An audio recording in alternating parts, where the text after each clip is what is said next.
सुप्रभात प्यारे बच्चों।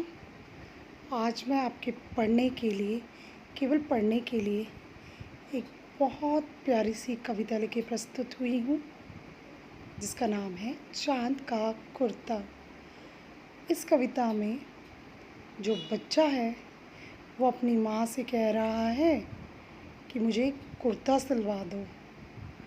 तो उसे उनसे क्यों कुर्ता सिलने के लिए कह रहा है और क्या क्या बातें कर रहा है, वो इस कविता में बड़ी सुंदरता से बताया गया है।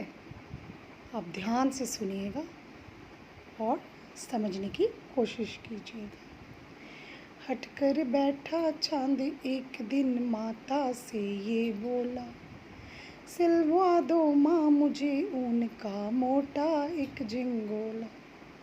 सन सन करती हवा रात भर जाड़े से मरता हूँ, ठिठुर ठिठुर कर किसी तरह यात्रा पूरी करता हूँ। आसमान का सफ़र और ये मौसम है जाड़े का, ना हो अगर तो ला दो कुर्ता माँ कोई भाड़े का। बच्चे की सुन बात कहा माता ने हरे सलोने, कुशल करे भगवान लगे ना तुझको जादू टोने। जाड़े की तो बात ठीक है पर मैं तो डरती हूँ, एक नाप में कहीं नहीं तुझको देखा करती हूँ। तो बच्चों, आपने देखा एक दिन चांद अपनी माँ से हट कर बैठता है। ज़िद, बच्चे अक्सर अपने माँ बाप से ज़िद किया करते हैं और अपनी बातें मना लिया करते हैं। तो वो अपनी माँ को यहाँ बोल रहा है कि माँ मुझे ऊन का एक मोटा सा झिंगोला यानी कि कुर्ता सी दो ऊन का। मतलब हवा है ना जो रात को बड़ी सर्दियों में बहुत ठंडी ठंडी सनसन करती हुई हवा चलती है, तो मैं ठंड से ठिठुरता रहता हूँ और ठंड के मारे बड़ी मुश्किल से मैं अपनी यात्रा पूरी करता हूँ। तो कहता है कि सर्दियों में आसमान का सफ़र बहुत कठिन होता है, तो अगर तुम सिल के नहीं देना चाहती मुझे कुर्ता, तो क्यों ना भाड़े पर यानी कि किराए पे ही ले आओ। तो बच्चे की बात सुनकर माता कहती है, अरे मेरे सलोने मेरे प्यारे, अगर वो कहती है कि भगवान तुम्हारा भला करे, तुम्हें किसी की नज़र ना लगे, कोई तुम पर जादू टोना ना चले, कुछ ना हो। पर जाड़े की तो बात चलो है, मैं मानती हूँ बहुत ठंड होती है, लेकिन मैं क्या करूँ, मैं डरती हूँ। जब भी मैं तुम्हारा नाप लेती हूँ तुम एक जैसे नहीं होते, तुम अलग अलग नाप के हो। यानी कि आपने देखा है ना बेटा, आसमान में चांद कभी गोल होता है, कभी आधा होता है ना, उसका आकार बदलता रहता है। तो फुल मून होता है, हाफ मून होता है और क्रिसेंट मून होता है, बहुत पतला सा चांद होता है, ईद के समय वैसा होता है ना। तो वो माँ कहती है कि मैं समझती हूँ कि बच्चे तुझे बहुत ठंड लगती है, लेकिन मैं क्या करूँ, मैं जब भी तुम्हारा नाप लेती हूँ हर बार वो नाप अलग होता है, तो मुझे समझ नहीं आता कि मैं किस नाप का कुर्ता बनाऊँ। फिर आगे क्या होता है ये सुनिए।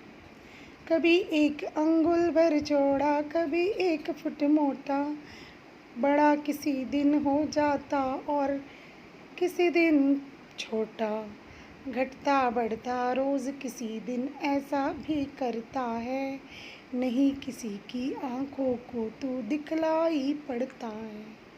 अब तू ही ये बतला नाप तेरा किसे रोज़ लिवाएं, सीधे एक झंगोला जो हर रोज़ बदन में आए।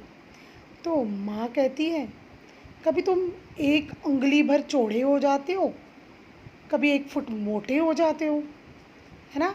1 फुट में 12 इंच होते हैं बच्चों। कहती कभी तुम चौड़े हो जाते हो, कभी मोटे हो जाते हो, और किसी दिन बड़े हो जाते हो और किसी दिन छोटे हो जाते हो। मैं क्या करूँ, कौन सा नाप लूँ मैं तुम्हारा, तुम रोज़ घटते बढ़ते रहते हो, है ना। और कभी कभी तो ऐसा होता है कि तुम दिखाई ही नहीं देते, यानी कि अमावस्या की रात को, आपको पता है अमावस्या की रात को चाँद नहीं दिखाई देता। तो कहती कभी ऐसा भी हो जाता है, कभी मोटे कभी छोटे, कभी बड़े, कभी चौड़े, तो कभी कभी तो दिखाई ही नहीं देते तुम, फिर मैं कैसे कुर्ता सिलूँ तुम्हारा। अब तुम ही बताओ, किस दिन तुम्हारा नाप ले ले लूँ मैं, और तुम्हारे लिए कैसा कुर्ता बना दूँ जो रोज़ तुम्हारे बदन में आ जाए, चाहे तुम चौड़े हो, चाहे तुम आधे हो, चाहे तुम पूरे हो। तो बच्चों, ये कविता महान कवि रामधारी सिंह दिनकर ने लिखी है और बड़े प्यारे ढंग से माँ बेटे की बातचीत प्रस्तुत की है, और बातों ही बातों में आपको बताया है कि चाँद का आकार घटता बढ़ता रहता है, वो कभी भी एक जैसा नहीं होता। तो चाँद अपनी माँ से बात कर रहा है कि मुझे झिंगोला कुर्ता सी दो, लेकिन माँ उसे कहती है तुम एक ही आकार के कभी रहते ही नहीं हो, तो मैं तुम्हारा कुर्ता कैसे सिलूँ। तो देखा, माँ और बेटे की बातचीत और नोक-झोंक, है ना। तो आप ये कविता अच्छे से समझिए और इसे याद कीजिए, ये आगे आपके काम आएगी किसी कविता प्रतियोगिता में। धन्यवाद।